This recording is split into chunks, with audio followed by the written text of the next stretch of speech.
우선 축하드리고요. 네, 감사합니다. 제가 알기로는 자유한국당은 뭐 역사가 짧으니까 그 전신의 새누리당이나 신한국당 거슬러 올라가도 현역 의원도 아닌데 이제 정치 입문이 채 3개월이 되기 전인가요? 직후인가요? 그 짧은 기간에. 100일 정도 됐습니다. 네. 예, 그 짧은 기간에 경선을 통해서 여성 최고위원이 아니라 여성 최고위원은 이제 자리가 주어지기도 하지만 경선을 통해서 다른 현역 의원들을 제치고 2위를 하셨죠? 네, 그렇습니다. 2위였습니다. 네. 이게 대단한 일이거든요. 네. 다른 당에서도 이런 일은 없고 자유한국당에서도 이런 일은 없었던 걸로 저는 아는데 본인이 네. 이렇게 짧은 시간에 현역 의원도 아닌데 왜 자꾸 현역 의원도 아닌 데를 강조하십니까? 왜냐하면 최고위원 중에 현역 의원이 아닌 분이 되는 것도 드물고요. 네. 현역이 아니더라도 뭐 전직 의원 정도는 최소한 돼야 되는데 적어도 초선도 아니고 뭐 재선 3선은 돼야 되는데 최고위원이면 네. 지금은 의원 경력도 없이고 입문 3개월인데 네. 이게 경선에서 전당대회에서 2위를 하셨거든요. 이 비결이 뭡니까?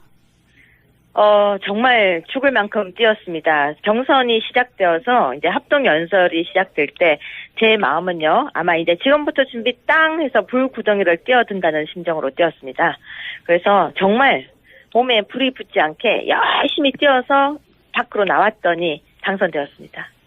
아니, 다른 최고위원들도 다 열심히 하거든요. 그러니까 본인이 열심히 한 것 이상의 뭐 정치 환경이나 혹은 본인만의 어떤 매력이 어필했다든가 이런 자체 분석은 안 해보셨습니까? 내가 이래서 당선됐다고? 전 단계적으로 굉장히 치밀하게 움직였습니다. 1단계, 2단계, 예. 3단계, 4단계. 일단 처음에 이름을 알리기, 두 번째 인지도 올리기 등등으로 시작을 했었고요. 예. 제가 중앙 정치를 하지 않았다라고 다들 말씀을 하고 계시지만 정치 평론을 3년을 하고 있었습니다. 그렇기 때문에 예. 네, 계속해서 제가 탄탄하게 기초를 쌓았다라고 감히 이야기를 한번 드리겠습니다. 네. 정치 평론을 하신 분들은 많은데 그게 등장하자마자 최고위원 2위 하는 거는 이게 드문 일이거든요. 드문 일이 아니라 처음 있는 일이에요. 처음 있는 일에 자꾸 네. 그 부분을 여쭤보는 건데 그러면 네. 이런 건 어땠을까요? 전당대회에서 이제 여러 차례 화제가 된 게 신발도 벗고 갑자기 노래도 부르시고 네. 그렇게 하셨는데 이게 원래 평소 성격이신가요? 아니면 아까 말씀하신 치밀한 단계적 전략에 의해서 어필하기 위한 작전이었습니까? 저희 모든 모습 가지고 있는 10가지 모습 중에서 3가지입니다. 평소 성격인데 요때 내가 드러냈을 뿐이다. 예. 그렇죠. 그러니까 어떻게 제가 뭐 배우도 아닌데요. 없던 걸 끌어낼 수는 없는 거죠. 10가지 정도 있는 저희 모습 중에서 3가지 정도를 보여드린 것이다. 이렇게 생각하시면 되고요. 앞으로 남아있는 정말 또 수많은 제 모습이 있을 거고 또 여러 가지 모습을 만들어 갈 거니까 기대하셔도 좋습니다. 알겠습니다. 지금 뭐 신발 벗고 노래 부르는 정도는 아무것도 아니다. 그건 아무것도 아닙니다. 네. 기대가 됩니다. 네. 네. 이제 고민되는 지점을 제가 여쭤볼게요. 그런데 이제 여전히 당 지지율이 뭐 기간마다 좀 다르긴 한데 조사 기간마다 한 10% 전후에서 움직이고 있어요. 네. 아직은 이 낮은 지지율의 주 원인은 어디 있다고 분석하십니까? 네, 10%든 뭐 14%든 또 더 낮게 나오는 기간도 있는 거 저도 그렇죠. 알고 있는데요. 네네. 그래도 그 정도 나오면 일단 전 감사하고 있습니다. 이순신 장군이 신에게는 저에게는 12척의 배가 있습니다. 그 심정이고요. 네. 솔직히 말씀드리면 낮은 지지율의 원인은 간단하죠. 실망을 줬기 때문이고 예. 변화를 바라고 있는데 변화하지 않았기 때문이고 예. 또 어떤 누군가가 책임지지 않는 모습 때문에 실망한, 즉 애정의 관계가 아닐까.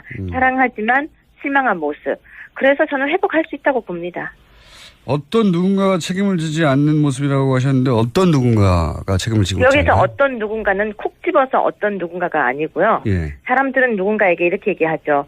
누가 책임을 져 달라라고. 예. 하지만 여기 안에서 아무도 책임을 지지 않고 있으니까 이제는 자유한국당이 책임을 지고 그 부분에 대한 걸 깨끗하게 혁신하는 모습을 보이겠다라는 거죠. 누군가 책임을 져야 한다면 네. 박근혜 전 대통령이 지금은 이제 구속이 돼서 일정 정도 네. 책임을 지고 있는데 정당 내에서 그러면 박근혜 전 대통령을 대통령 만드는 데 기여했던 정치 세력이 책임져야 되는 거 아니냐. 당연히 처음에는 그렇게 묻지 않겠습니까? 그렇게 따진다고 하면요. 예. 정말로 우리가 역사적으로 어떤 대통령을 만들었던 사람들이 대통령이 딱 탄생되는 순간 내가 당신을 만들었다라고 이야기를 하거든요. 아시잖아요.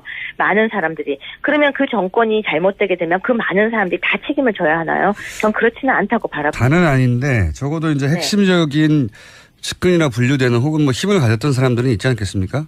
네. 그분들이 근데 아마 이러지 않을까요? 그분들이 힘이 있을 때는 내가 측근이었고 내가 힘이 있다고 하지만 힘이 빠지고 나면 내가 측근이 아니었다라고 이야기하지 않을까요? 그렇긴 한데 제 말은 실제로 주요한 직책이나 권력을 가졌던 분들이 있는데 그분들이 뭐 특별히 책임을 지는 것 같지 않아서 그런 걸까요? 네.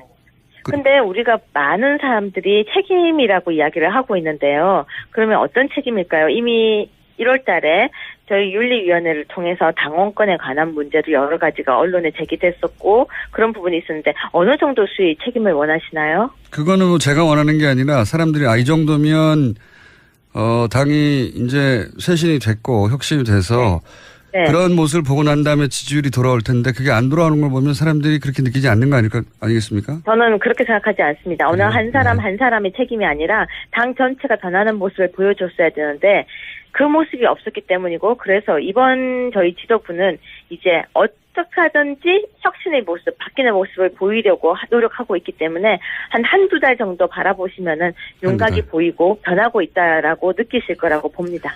알겠습니다. 유여회 위원이 들어가셨으니까 여러 가지 변화가 있었다는 모습이 이제 여러 가지 퍼포먼스로도 나올 수 있을 것 같아서 제가 기대가 큰데. 네. 근데 이제 낮은 지지율에 대해서 또 다른 인터뷰에서는 이런 말도 하셨더라고요. 여러 가지 실망이 있는데 박근혜 전 대통령을 지키지 못했다고 원망하는 국민들도 있다. 이런 표현도 하셨는데. 네. 이런 표현을 하신 적은 있죠? 그 표현을 했다라기보다는 예. 아까도 말씀드린 저의 만 가지 모습 중에서 그거 역시 한 가지 모습입니다. 한 가지 그래서 모습. 사람은 여러 가지 모습을 가지고 있고 여러 가지 색깔을 가지고 있는데 그 중에서 제 마음의 한 부분을 또 끄집어낸 것이죠. 그건 당연하게 누구나 가질 수 있는 생각이라고 생각합니다. 당연하게 누구나 가질 수 있는 생각은 아닌 것 같은 게요. 왜냐하면 저는 자유한국당의 당원이고 자유한국당의 입장에서는 저희 전당대회에서는 충분히 그런 문제를 이야기할 수도 있는 겁니다. 여기서는 저희 전당대회였다는 것을 감안해서 이야기를 해주셨으면 고맙겠습니다. 요 이야기는 이제 전당대회가 아니라 나중에 인터뷰하신 거에서 제가 여쭤보는 건데 제가 이런 질문을 드린 이유가 있습니다. 오늘 처음으로 이제 인터뷰를 하는 거라 제가 매우 뭐랄까요 사이좋게 지내고 싶어서. 저랑 사이 좋지 않으세요? 저는 직접 가서 뵀을 때 사이가 좋다고 생각했는데 왜 갑자기 그러십니까? 아니, 사이 좋다고 생각합니다. 생각하는데 그 이 만 가지 중에 또 다른 모습도 좀 뵈가지고 자 이런 질문을 드리고 싶어요. 그러니까 탄핵 정국에서 이제 탄핵을 지지한 여론이 대략 한 80% 전으로 왔다 갔다 했고 그리고 탄핵이 결정된 이후로는 결과적으로는 잘 된 일이라는 여론이 더 높았어요. 80%보다도. 그럼 지금 박근혜 전 대통령을 지키지 못했다고 원망하는 국민들도 감싸 안으면서 자유한국당에 가다 보면 대략 한 15% 20% 정도 국민만 바라보고 정치를 하는 게 아니겠느냐. 이게 너무 확장성이 없는 거 아니냐. 이런 질문을 드리려고 한 겁니다. 그렇게 물으면. 그러면 또 이렇게 답을 드리고 싶습니다. 확장 이제부터 시작할 거고요. 저는 이렇게 생각합니다. 국민이란 정말 대한민국 국민이란 촛불도 있고 태극기도 있습니다. 그렇기 때문에 한 마음 정말 어우르고 다독거리면서 걸어 나가고 싶은 첫걸음의 제 목소리였다고 생각해 주십시오. 촛불과 태극기를 다 끌어안는 자유한국당이 되겠다 이런 포부입니까? 그 포부라고 하면 또 너무 거창하고요. 저희 소망이라고 얘기를 해주세요. 촛불과 태극기가 같이 있기는 힘들 것 같은데요. 아닙니다. 아닙니까? 촛불도요. 촛불도 그 촛불의 마음은요. 정말로 야여가 아닙니다. 촛불은 나라가 잘 되기를 바라는 마음입니다. 그렇기 때문에 촛불을 들었다고 해서 지금 정부를 무조건 찬성하는 것도 아니고요. 촛불을 들었다고 해서 진보인 것도 아니고요. 무슨 이야기냐면 촛불은 국민의 한 모습일 뿐입니다. 저는 국민 모두를 어우리고 국민 모두를 정말 받들고 싶다는 표현입니다. 촛불을 감싸 안는다고 해서 이념이 다르다. 모든 저 사람은 나와 이념이 다르기 때문에 멀리해. 그런 생각은 저는 굉장히 위험한 발상이라고 생각합니다. 그게 이제 종교단체면 모르겠는데 이게 정당이 완전히 상반된 두 주장을 한꺼번에 끌어안을 수 있을까요? 상반된 두 목소리가 아닙니다. 촛불 안에도요. 아니에요? 저와 아주 친했던 사람들도 촛불에 들어가 있었거든요. 그렇다고 해서 그 사람들이 어떤 진보적 성향이나 있었던 게 아니고 틀린 것을, 잘못된 것에 대한 분노였습니다. 특히 그 당시에 가장 우리 분노를 하게 됐던 사건이 뭔지 아십니까? 바로 정유라 사건이었습니다. 사람들이 그때 그 당시에 촛불을 들고 나갔던 건 어떤 정치적 이념이 아니라 나도 정말 공평하게 살고 싶다는 마음이었습니다. 그래서 정말 촛불의 마음을 진지하게 우리는 고민을 다시 해볼 필요성도 저는 있다고 봅니다. 알겠습니다. 무슨 말씀인지 동의하지 않는 분들도 있겠지만 무슨 말씀을 하려는 건지는 무슨 말씀을 하려는지는 어떻게 알겠고요. 동의가 되겠습니까? 다 다름인데요. 네. 네. 아니 이제 박근혜 전 대통령을 두고 평가가 엇갈리는 양 진영이라 촛불과 태극기가 그 질문을 제가 드릴 수밖에 없었고요. 네. 이 당내 홍준표 대표 체제에 대해서 뭐랄까 탐탁치 않은 분들이 꽤 있는 것 같아요. 네. 언제 정당 역사상 항상 탐탁한 적이 있겠습니까? 항상 반대 목소리가 있으면 찬성하는 목소리가 있고 그렇기 때문에 다른 거고요. 만약에 모든 사람이 90% 이상 찬성을 한다면 그거 거의 분위기가 이상한 거죠. 다른 것을 인정하면서 그 부분에 대해서 수정해 나가는 것. 그런데 제가 한마디 정확하게 말씀드리자면 저희 지금 아무 문제 없이 출발하느라고 준비 중인데 벌써부터 걱정해 주시는 거 고맙지만 안 해주셔도 지금은 될 것 같습니다. 그래요? 예. 네. 걱정을 한다기보다 어쩌라고 저러냐 하고 쳐다보는 거죠, 그냥. 예. 그래서 더한 곳도 많잖아요, 지금. 걱정해줘야 될 더한 곳도 많으니까 일단 그쪽부터 걱정 좀 해주세요. 국민의당 말씀하시는 것 같은데 국민의당 현재 상황에 대해서 한마디로 논평하시자면요? 걱정되죠. 예, 자유한국당 걱정하지 말라고 하시면서 국민의당 걱정하십니까? 그러니까 원래 사람은 자기 걱정보다 남의 걱정해줄 때가 더 걱정이 진하게 돼요.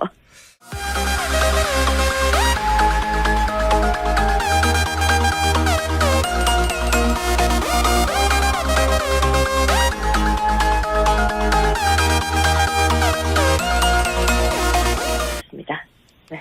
정치평론을 하신 분들은 많은데 그게 등장하자마자 최고위원 2위 하는 거는 이게 드문 일이거든요. 드문 일이 아니라 처음 있는 일이에요. 처음 있는 일에 자꾸 그 부분을 여쭤보는 건데 그러면 이런 건 어땠을까요? 전당대회에서 이제 여러 차례 화제가 된 게 신발도 벗고 갑자기 노래도 부르시고 그렇게 하셨는데 이게 원래 평소 성격이신가요? 아니면 아까 말씀하신 치밀한 단계적 전략에 의해서 어필하기 위한 작전이었습니까? 저희 모든 모습 가지고 있는 10가지 모습 중에서 3가지입니다. 평소 성격인데 요때 내가 드러냈을 뿐이다. 예. 그렇죠. 그러니까 어떻게 그건 제가 배우도 아닌데요. 없던 걸 끌어낼 수는 없는 거죠. 10가지 정도 있는 저희 모습 중에서 3가지 정도를 보여드린 것이다. 이렇게 생각하시면 되고요. 앞으로 남아있는 정말 또 수많은 제 모습이 있을 거고 또 여러 가지 모습을 만들어 갈 거니까 기대하셔도 좋습니다. 알겠습니다. 지금 신발 벗고 노래 부른 정도는 아무것도 아니다. 그건 아무것도 아닙니다. 네. 책임을 져 달라라고. 하지만 여기 안에서 아무도 책임을 지지 않고 있으니까 이제는 자유한국당이 책임을 지고 그 부분에 대한 걸 깨끗하게 혁신하는 모습을 보이겠다라는 거죠. 누군가 책임을 져야 한다면 네. 박근혜 전 대통령이